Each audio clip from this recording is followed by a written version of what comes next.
Ọranyeze anyị na n'oge bụ Okonkwo Tiwara isi biko ọ nwere fat nchọ steeti na mmadụ na-aba n'ebe a onye na-ebe a bụ Akwa Okuko Tiwara Aki onye ụlọ na-afụ ebe a bụ Soludo nwa Mgbafọ unu si akwa ya. I'm not here to insult anybody. I didn't come with any insultive word, but actually I just want to state the fact, and I think this will be the last video I will do about Akwa. Even first of all, I have Nmiri Eweilo. Nmiri Eweilo ekwu aka fa haya. Ka we buy no Nmiri Eweilo bụ ezigbo dibia. No nya bụ original native doctor. Ka we buy no nwere any evil plan against ndị omenala. Ka ndị omenala we nwee ike ịtụrụ ya vote on his next election. Onya bụ ojide isi Nmiri Eweilo. Okay.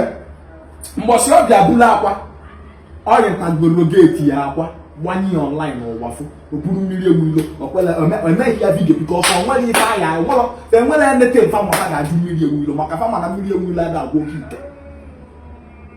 Nmiri Eweilo ada eme anything against their own law.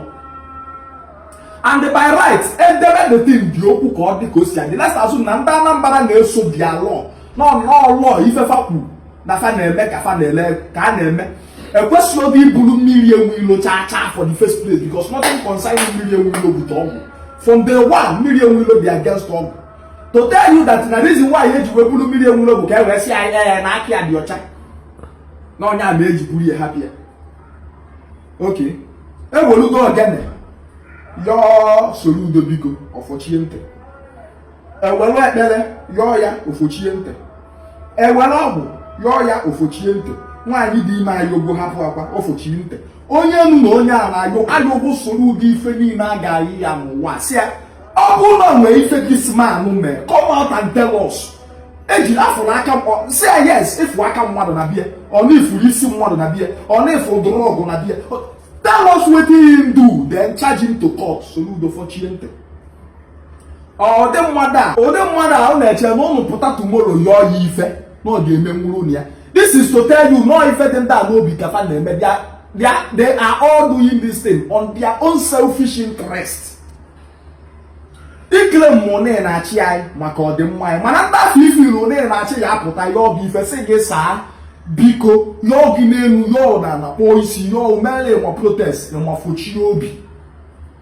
So gịnị si ya eme ka anyị nwabụ ndị Anambra State believe na ejes your second term ị na fa akwa di ije na ayo because I need the ọkụ gịnị ya eme n'ihe emenwuru ahịa gịnị obi ịfọchi obi na ị ga-emenwu release ye your onye na-achị because Akwa Okuko is like a son to you. Ị na-achị ịgwa na ọ bụ na nwa gị nwoke ka akpụrụ ukpochie ị ka gị short all the activities niile ị na-eme na Anambra ọsọkwa ya bụ na-ejide let's assume Soludo let's assume na na-ejide nwa nwoke wute Igbo n'aka koki ị ka gị short all the activities niile ị na-eme na Anambra n'ọwa Abuja n'ọla ebe ọbụla a na-ekpe gị case mee bribe dị ya inwa your power sign nwa akwụkwọ niile ị ga-asign ma bụ na nwa gị pụta ọ maka na Akwa Okuko abụrụ nwa ya ma eji ya dogbu gị ife niile anyị kwechiri tachi obi. It is wickedness ọ ka igosi Anambra na ị nwere aja obi na ịda anụ anụ n'odogwu ka ịbụ egwu Okwuchukwu Soludo mmadụ agwara gị mma agwa gị ebe Igbo bụ mmadụ and they got Anambra forever. You are not God. Ọ nwere ife ndị Anambra ọ ga-asị ngwa ọkwa Akwa Okuko dị at fault gbazia na anyị ife Akwa mere charge ya na Akwa Okuko to court ọ bụ ebe afọ ka ọ kpere ọnụ ya unu kwechiri esizie ya for heading to 3 months now. Kwechila Akwa Okuko kwechila Ekehiki kwechila onye eze Jizọs kedu ife fa mee what is their crime?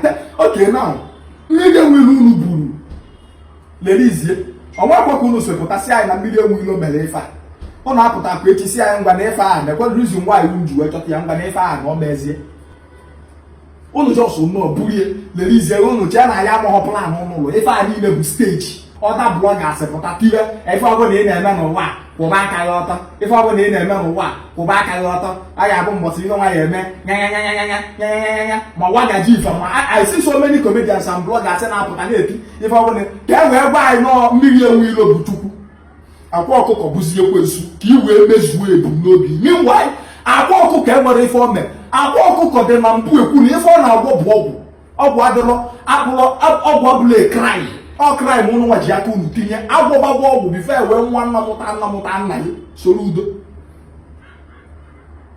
ee ya pụta na anụ ọbụ nwere onye ga-adị n'ọba na Akwa Okuko ajọ mmadụ ka onye a mepee ọnụ sị gị ịbụ na enemi akwa na-ekwu irie enemi akwa na-ekwu ile akwa na akwa bụ ezigbo mmadụ. Akwa Okuko esogbu ya wụ mgbe a mesịa chọpụta na mba idiot na akwa wụ mmadụ. Gịnịzi ka Akwa Okuko mee kpata eji wee jide elu oke taa nobody gree talk. Ayọ n'elu yọ na leliziziela anyị this guy leliziefa kafanaba ikwechilu. Even na say go no that is government for you people. Adam ekwu ife akunu believe go mo. Afụfụ ya taa ife delo mu abi make sure na na agbosi mbọ ike to secure my future. Got support ma Nmiri Soludo ezigbo mmadụ ka ọ bụ.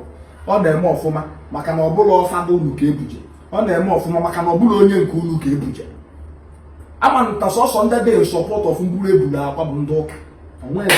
Nobody on his right senses onwere onye nwa ife ga support na ebulu akwa. It's not possible.